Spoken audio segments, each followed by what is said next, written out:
Mr. Alator. My name is Jacob Brown. The topic of my speech is why prisoners should vote, and this is Western Iowa Tech Community College. Hello, everyone. My name is Jacob Brown, and my topic for my speech is on why prisoners should vote.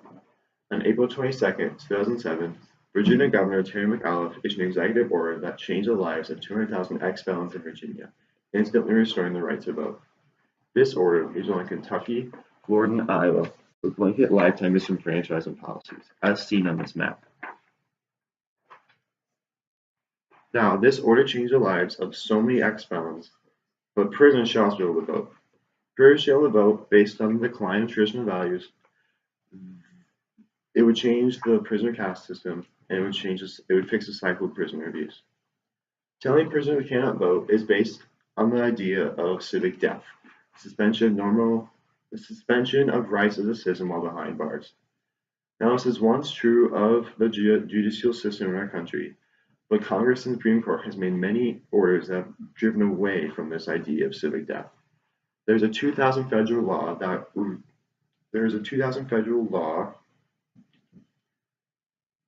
the Supreme Court and Congress affirmed a 2000 federal law that allowed prisoners the right to religious freedom, and they still hold some First Amendment free speech rights to hold and express political opinions.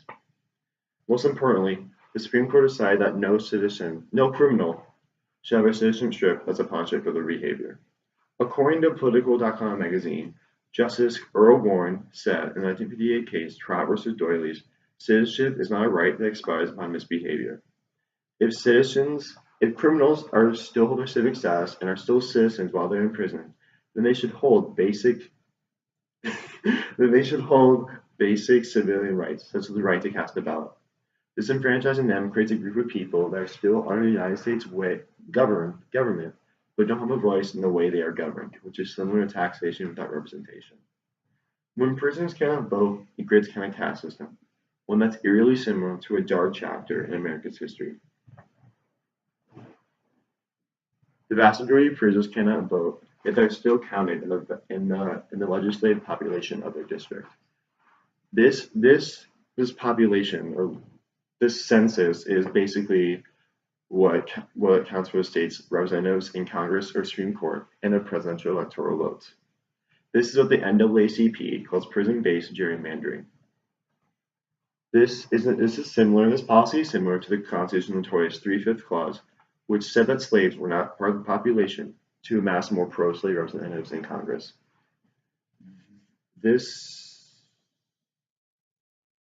Many current political leaders are trying to phase out gerrymandering, but are still held back by those that directly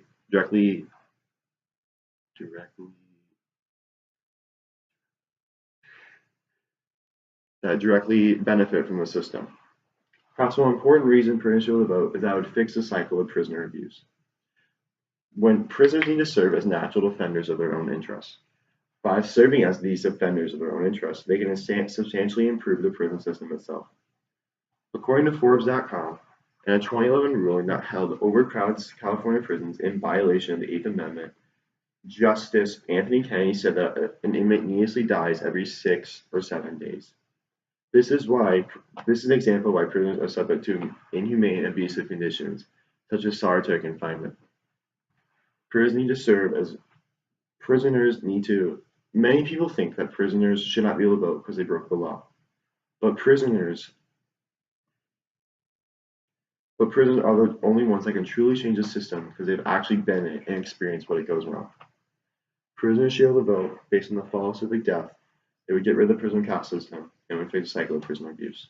Prisoners should be able to vote because they're still a part of our society and they should be counted in our population. They should have a voice. Thank you.